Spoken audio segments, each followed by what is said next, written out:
네, 신규 취업과 이직을 꿈꾸는 구직자 여러분들에게 많은 도움이 되어드리고 싶습니다. 취업상담센터, 오늘도 구직자분들의 고민 상담을 통해서 다양한 분야에서 도움을 드리기 위해 전문가분들 자리해 주셨고요. 일단 첫 번째 구직자의 고민 상담 어떤 건지 확인을 해보도록 하겠습니다. 역시 이지연 캐스터를 통해서 알아보겠습니다. 네, 오늘은 어떤 사연 올라와 있는지 궁금한데요. 첫 번째 사연부터 체크해 보도록 합니다. 안녕하세요. 저는 직업군인으로 생활하다가 2년 전부터 보험 영업을 하고 있습니다. 일을 즐기는 편이라 조금 힘들어도 열심히 일하려고 노력 중인데요. 사실 보험 영업이라는 것이 일반 직장과는 달리 불안정한 요소가 있습니다. 특히나 저는 결혼도 했고 아이들도 있어서 매 순간 미래에 대한 고민을 안 할 수가 없고요. 더욱이 보험 영업으로 롱런할 수 없는 경우가 많아서 이 늦지 않은 시기에 다른 일을 찾아볼까 고민을 하고 있는 중인데요. 보험 영업 경력으로 안정적인 영업 직무를 지원한다면 기업에서 메리트를 느낄 수 있을까 궁금합니다. 보험 영업에 대한 불편한 시선 때문에 이직 시에 마이너스가 되지 않을까 하는 걱정이 있고요. 이럴 줄 알았으면 직업군인으로 있을 때 많은 고민을 해봤을 텐데 라는 늦은 후회지만 또 다른 후회가 생기지 않도록 조언을 구합니다. 라고 사연 올려주셨습니다. 좀 더 자세한 내용 스튜디오에서 고민 나눠보도록 하겠습니다. 네, 나이는 35세시고 또 직업 군인이셨다고 하네요. 어떻게 보면 이게 또 경력 단절로 볼 수 있는 부분도 분명히 있는데, 그리고 보험 영업을 2년째 하고 계시고 여러 가지 고민이 많으시고 부담도 많이 느끼고 계신 것 같아요. 네, 고민이 저희에게까지 느껴지는데 네. 거기다가 이 상담 의뢰하시는 분은 전직 직업 군인이셨잖아요. 근데 유독 이 군인이셨던 분들이 나중에 전역을 하고 나시면은 사회에 적응을 하시는데 좀 어려움을 겪는 경우들이 많더라고요. 이거 왜 그런 걸까요? 예, 아무래도 군인이라는 신분은 좀 특수직에 속하고요. 그죠? 네. 군 특성이라는 그 군 문화와 그런 군 기관의 특성에 맞게 거의 일을 하는 직업이고요. 또 공무원직이라는 특수성, 또 이제 군 특성상 이제 저희 진급과 보직이라는 것들이 있는데 그런 부분이 꼭 자기가 원하는 대로 원하는 식의 진급을 꼭 할 수 있는 것도 아니고 또 뭐 보직도 사실 어느 정도 보직 본인의 뭐 흥미적성에 맞춰서 하지만 또 자신에게 사실 잘 안 맞는 쪽에 일을 계속 하다 보면요. 좀 조기 퇴사나 또 조기 전역을 하게 되는 경우가 의외로 좀 많이 있습니다. 네. 그렇군요. 아무튼 군에서 있을 때 그 업무 보직에 따라서 또 재취업의 여부가 갈린다는 얘기도 들었거든요. 이거 왜 그런 거죠? 맞습니다. 사실은 이제 군인분들이 그 전직할 때 좀 어려운 부분이요. 네. 일반 기업에서 하는 직무와는 좀 다른 쪽, 물론 유사한 직무도 있긴 하지만 좀 워낙 특수직이다 보니까 좀 다른 직무를 주로 하시다가 이제 사회생활을 하시기 때문에 그런 부분에서 일반 기업체 직무 수행 경험이 이제 경력이 부족한 경우가 있고요. 또 일반 기업체 취업 자체를 해보신 적이 없기 때문에요. 이제 그런 또 취업 기본적인 스킬이라든지 뭐 그런 취업 준비도가 좀 상대적으로 좀 낮은 경우가 많이 있습니다. 네. 그래서 군에서는 자체적으로 이제 또 전역하는 군인들을 위해서 뭐 취업 박람회를 좀 개최하는 경우도 많이 있고요. 또 일정 기간 전역 전부터 취업 이제 전역을 위한 또 그 전직을 위한 그 준비할 수 있는 그런 시간과 프로그램들을 좀 제공하는 경우가 많아지고 있습니다. 어쨌든 중요한 것은 전역하신 분 입장에서는 또 새로운 성향의 그런 기업에서 또 새로운 직무를 수행할 수 있는 경우가 많기 때문에 본인의 흥미적성도 좀 다시 좀 챙겨보실 수 있는 시간을 가지시는 게 좋습니다. 네, 충분히 생각을 한 후에 이제 전역을 하시는 게 더 큰 도움이 될 수가 있을 것 같은데요. 근데 종종 장교 출신은 우대한다라는 문구들 저희가 이 채용 공고에서 많이 볼 수가 있거든요. 장교 출신들에게 어떤 역량들을 기업에서 기대를 하고 있는 걸까요? 아무래도 장교 출신 분들한테는 이제 책임감이라든지 로열티라든지 그리고 또 굉장히 추진력 그리고 또 문제 해결 능력도 또 높을 거라고 생각을 하고 있거든요. 그래서 그런 부분들을 우대한다라고 볼 수 있을 것 같습니다. 그렇군요. 자, 오늘 고민 상담하신 분의 사실 실질적인 사연은 지금 이제 보험 영업을 하고 계시는데 이게 롱런하기가 힘들다 때문에 다른 안정적인 영업 업무를 꿈꾸고 있다인 것 같아요. 보험 영업의 이력이 마이너스가 되지는 않는 건지 이 부분에 대해서 좀 코칭을 해주실까요? 예, 정확한 건 사실 이제 그 의뢰인 분께서 어느 쪽도 영업을 희망하시는지 네. 좀 세부적인 희망사항을 좀 들어봐야 되는데요. 어쨌든 일반적인 기업체에서 일반적인 영업 직군으로 만약에 그 진로를 생각하신다고 하면은 사실 보험 영업이란 것 또 하나의 또 특수 금융 쪽에 그죠? 보험 사업 쪽에 또 일반인들을 또 대상으로 한 영업이기 때문에 사실 경력이 그렇게 좀 관련성이 떨어질 가능성이 좀 높습니다. 그렇기 때문에 어쨌든 좀 고민을 좀 충분히 하시고 신중하게 이제 결정을 하실 필요가 있겠죠. 아, 그렇군요. 이경호 기사님은 어떤 말씀을 네. 좀 전해주고 싶으세요? 네, 우선 이제 저도 신장희 이사님하고 의견이 같은데요. 향후에 어떤 영업을 할지에 대해서 이제 따라서 이 보험 영업이 도움이 될지 아니 또 마이너스가 될지 그게 또 좌우가 될 것 같아요. 그래서 본인이 이제 예전의 경력이 어떤 물론 이제 직업 군인을 하셨지만 향후에 어떤 영업을 원하시는 건지 뭐 또 자동차 영업이 있을 수도 있고 아니면은 IT 회사 같은 데서 국방 영업이 될 수도 있고 굉장히 좀 다양한 분야도 있을 수도 있거든요. 그런 거에서 본인이 어떤 걸 선택할지에 대해서 우선 고민하시고 또 거기에 대한 대책을 마련하시는 게 좋으실 것 같습니다. 네, 그렇군요. 아무튼 안정적인 영업직으로 이직을 꿈꾸고 계시니까요. 그런 부분에 있어서 잘 참고를 하셔야 될 것 같습니다. 한 가지 정보만 더 전해드려야 될 것 같은데 그 제대 군인의 수가 만만치 않잖아요, 매년. 이분들을 위해서 좀 어떤 도움 주실 만한 정보 소개해 주실까요? 예. 실제로 뭐 거의 해마다 일반 사회로 또 나오는 제대군인 한 6천 명 정도 저희가 평균적으로 된다고 하는데요. 네. 앞서 이야기를 제가 드린 것처럼 일반 대기업이나 뭐 공공기관 같은 경우 공경력을 그대로 인정받을 수 있는 분들은 그렇게 많지가 않으세요. 그래서 뭐 어쨌든 그런 부분 애로사항을 좀 생각하셔야 되고요. 그래서 정부에서는 제대군인들의 그런 새로운 또 적성과 진로를 위해서 다양한 지원책을 저희가 준비하고 있는데요. 뭐 현장을 접할 기회가 부족했던 제대군인들 대상으로 한 직업 전문학교의 교육을 받을 수 있는 교육과 연수 받을 수 있는 기회를 제공하는 것도 있고요. 네. 또 거기에서 또 체험 교육을 통해서 새로 본인이 하고자 하는 업무나 직무가 자신과 잘 맞을지 확인하실 수도 있고요. 또 창업을 또 희망하는 분들도 계신데 창업하시게 될 경우도 창업자로서 본인의 또 그런 적성과 그죠? 본인이 지금 창업 요건이 되는지 파악할 수 있는 기회도 제공되고요. 이러한 것들이 사실은 저희가 제대 군인 지원 센터라고 있습니다. 그래서 전역하는 군인분들을 위한 그 사회 전직을 도와드리는 그런 제대 군인 지원 센터에서 굉장히 좀 다양한 프로그램들을 이제 도움을 받으실 수가 있습니다. 네, 그렇습니다. 알겠습니다.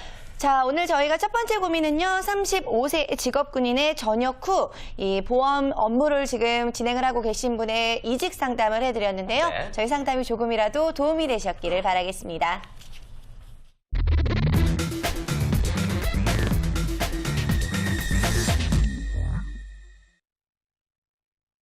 자, 취업 상담센터 시간이 또 많이 흘렀는데요. 이번에도 어떤 구직자의 고민을 저희가 해결을 해드릴지 이지영 캐스터를 통해서 확인을 해보도록 하겠습니다. 전해주시죠. 네, 계속해서 두 번째 사연 살펴봅니다. 안녕하세요. 저는 요즘 흔히 말하는 경력 단절 여성입니다. 2년 전 임신과 출산으로 일을 그만뒀는데요. 첫애를 2년 정도 키우고 슬슬 취업을 알아보던 중에 또 둘째가 생겨서 올 11월 출산을 앞두고 있습니다. 둘째를 갖게 된 건 좋은데 아이들과 일을 두고 선택을 하려고 하니까 도무지 답을 잘 모르겠습니다. 둘째를 낳게 되면 당분간 아이를 봐야 하는 게 맞지만 일도 분명히 해야 할 것 같은데 그래서 욕심일 수도 있지만 나중에 일을 하게 되면 꼭 전공이나 전직과 비슷한 직종이 아니어도 아이들을 키우면서 무리 없이 병행할 수 있는 일을 하고 싶은데 방법이 있을까요? 참고로 저는 디자인 분야를 전공했고 전직은 사무직이었습니다. 국가적인 차원에서 자녀가 있는 여성을 위한 취업 보장 제도가 있는지 궁금합니다. 라고 사연 보내주셨네요. 좀 더 자세한 내용 스튜디오에서 고민 나눠보도록 하겠습니다. 네, 흔히 경단녀라고 그러죠. 경력 단절 여성들. 이 공통적인 고민을 다 안고 계신 것 같습니다. 네, 그렇습니다. 아무래도 그럼에도 불구하고 이 시대에 아이를 둘이나 낳아서 기르고 있다는 점 정말 대단하시다라는 생각도 들기도 네. 하는데요. 자, 그럼 저희가 전화 연결해서 조금 더 자세한 이야기 나눠보도록 하겠습니다. 연결해 볼게요. 여보세요? 예, 안녕하세요. 네, 안녕하세요. 목소리 굉장히 애띠시네요. 예, 감사합니다. 네, 저희가 사연을 통해서 일단 고민들은 다 들어봤고 어떤 마음이신지는 알 수 있을 것 같은데요. 여기 취업 전문가분들 나와 계시니까요. 자유롭게 고민 이야기하시면서 상담하시길 바랄게요. 네.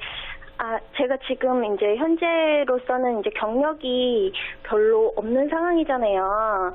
네. 근데 앞으로 이제 둘째 낳고 나서도 시간이 더 흘러가게 되는데 그러면 이제 경력도 없고 자격증도 없는 상태에서 이제 제가 앞으로 할 수 있는 일이 있을까 싶어서 그게 제일 걱정이거든요. 네, 할 수 있는 일. 네, 이사님 네. 어떻게 생각하세요? 네, 우선 그 전에 어떤 일을 하셨습니까? 일반 사무직 경력이 있어요. 일반 사무직이라고 해도 굉장히 좀 범위가 넓은데요. 네. 뭐 회계도 있을 수 있고 인사도 있을 수 있고 어떤 쪽에 계셨는지요? 격리 같은 거 하면서 전화 상담 같은 거 했었어요. 예. 그러셨군요. 네. 그렇다고 하면은 우선은 이제 보통은 그렇게 경력이 단절됐을 경우에는 이제 뭐 상담센터라든지 아니면 콜센터라든지 이런 데서 일을 하시기도 하거든요. 근데 그런 일을 본인이 하셔도 괜찮다고 생각하시는 건가 아니면 좀 어렵다고 생각하세요? 이제 육아와 병행하면서 하기가 조금 어려울 것 같아서 이제 다시 새로운 직업을 찾아보고 싶은데 아기랑 이제 육아를 병행하면서 할 수 있는 일을 찾고 있거든요. 근데 그런 직업이 혹시 있을까 싶어서요. 네. 그렇군요. 조금 더 자세한 이야기를 들어본 후에 한번 상담 이어가도록 하겠고요. 또 어떤 점들이 궁금하세요? 네. 그리고 그 국가에서 혹시 지원해주는 사업이 어떤 게 있는지도 궁금하고요. 네. 육아 병행하면서 할 수 있는 일이라든가 좀 제가 경력이 없으니까 지금 당장 일을 시작하는 건 아니니까 1, 2년 후에 시작을 할 거거든요. 그때까지 이제 준비할 수 있는 일이 어떤 게 있을까 그런 것들이 궁금해요.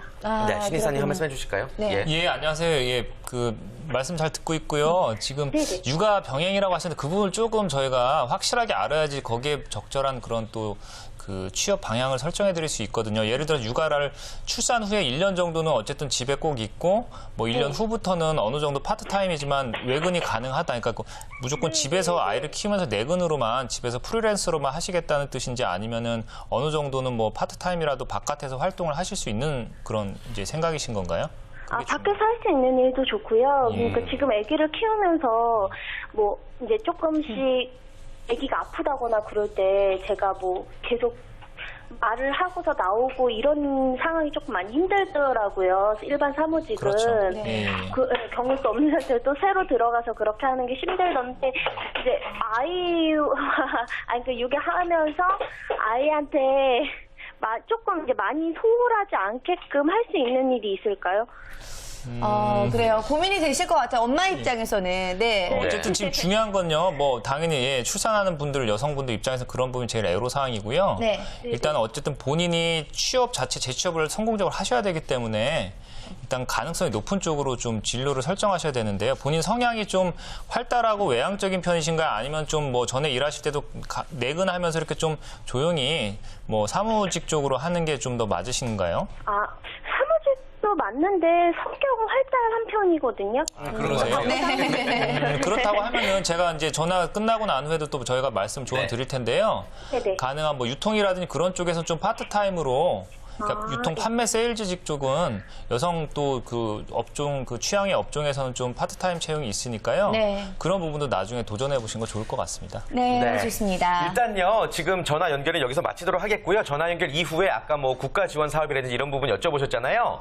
네네. 네, 조금 더 자세하게 저희가 정리를 해서 전해드릴 테니까 오늘 방송 끝까지 함께 해주시면은 확실한 좀 해결책이 어느 정도 답이 나오지 않을까 생각이 듭니다. 네. 감사합니다. 알겠습니다. 방송 네, 끝까지 함께 해주시고요. 오늘 전화 연결 고맙습니다. 네. 네, 고맙습니다. 네네. 자, 일단 상담의 고민을 들어보니까 여자로서 또 느껴지는 그런 마음들이 있는데, 자, 어떤 마음가짐으로 일을 구하는 게 좋을지 먼저 이경옥 이사님께서 말씀을 좀 해주실까요? 네. 우선은 자신감을 좀 가지셨으면 좋겠고요. 본인이 이제 가정 경제에 보탬이 되기 위한 방법도 있겠지만, 이제 본인의 자아 실현이라든지 또 사회적 자아에 대한 본인의 역할도 있지 않습니까? 그래서 그거에 대한 본인이 원하는 일에 대해서도 좀 더 깊이 고려해 보시고, 좀 장기적인 관점에서 또 생각을 하시고 준비하시면 좋으실 것 같습니다. 네, 좋습니다. 자, 아무래도 지금 전화 주신 분께서 많은 고민들을 이야기를 해주셨는데 네. 하나하나 조금 해결을 해봐야 될 것 같아요, 이사님. 예, 맞습니다. 어떻게 하면 좋을까요? 말씀드린 것처럼 저도 이제 경력 단절 여성분들 가끔 상담 드릴 때가 있는데요. 네. 중요한 게 이제 그분들 입장에서는 내가 육아에도 전혀 문제가 없고 그러면서 또 뭔가 전문성을 경력을 계속 키워나가고 싶다라고 욕심 생각하시는데 부리시죠. 그죠? 예. 그러니까 사실 모순되는 점이 있습니다. 그렇기 때문에 특히나 육아 쪽은 회사 입장에서는 어떤 회사라고 하더라도 내가 급할 때 집에 일이 생기면은 좀 갈 수 있게 해달라. 그걸 원한다. 그런 성향을 가지고 있는 사람을 뽑고 싶어 하지는 않습니다. 그렇죠. 그래서 오히려 본인이 좀 더 육아를 어떻게 내가 계획적으로 할 것인지를 사실 충분하게 생각을 하셔야 돼요. 그게 또 계획성 있게 하시는 분들이 있고 못 하시는 분들이 계시거든요. 그래서 네. 주변에 내가 하다못해 아이가 정말로 급하게 아플 때는 뭐 할머니라든지 뭐 이모라든지 급하게라도 좀 도와줄 수 있는 분이 있다고 하면은 오히려 면접 때 그런 얘기를 하시면은 회사에서는 안심을 하는 거죠. 이분이 무조건 그죠? 애만 생각하고 일어나지 않겠구나. 그런 사실 마인드적인 측면에서 일단 준비를 좀 충분히 하셔야 돼요. 조금 전에 유통판매 세일즈라는 이야기를 해주셨는데 그런 거는 또 어떻게 하면 좋은 좋은 건지. 어떻게 준비를 할까요? 네. 예. 예를 들어서 유통 저희가 뭐 그 화장품 코스메틱 뷰티라든지 일반 또 저희 마트 같은 쪽은 주부 사원들을 많이 채용하지 않습니까? 특성상 또 여성분들 고객이 많기 때문에 그런 경우엔 또 뭐 요즘에 또 사회적으로 또 그런 뭐 재취업 여성들을 위해서 오히려 좀 채용하는 경우 기회가 많아지고 있고요.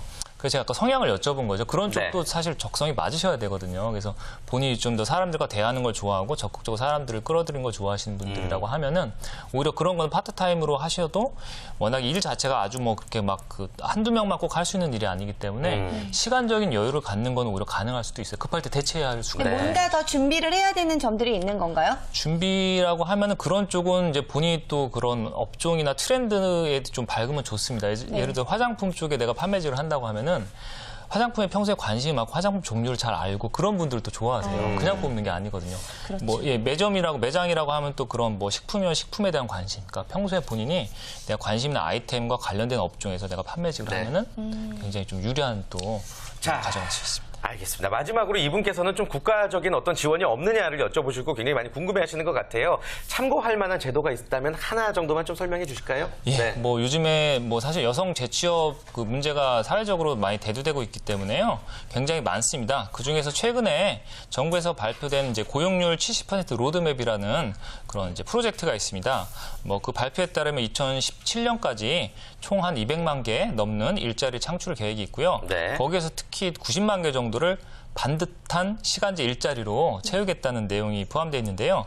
반듯한 시간제 일자리라는 거는 저희가 기존에 이제 시간제나 뭐 파트타임 직업 같은 경우 굉장히 좀 뭐 처우나 여러 가지 고용 조건이 열악했죠. 그래서 시간제 일자리에 있어서 최저임금 그리고 4대 보험을 보장하고 뭐 기타 시간제 일자리를 좀 질적으로 높이는 그런 쪽을 이제 강화한 그런 새로운 프로그램이라고 할 수 있습니다. 참고하셔야겠네요. 그리고 저희가 방송을 통해서도 정말 여러 번 소개를 해드렸지만 이 지역별로 여성 상담센터들, 여성 취업 지원센터들이 많이 운영이 되고 있으니까요. 참고하시면 많은 도움이 될 수가 있을 것 그리고 같습니다. 또 온라인 경력 개발 사이트 꿈달개를 참고하시라는 말씀 다시 한번 드리고 싶네요. 네, 그렇습니다. 자, 그렇다면 마지막으로 이렇게 많은 고민들을 하고 계시는 경력단절 여성을 위해서 조언의 메시지 한마디 전해주실까요? 네, 아까도 말씀드렸지만 자신감 회복하셔야 될 것 같고요.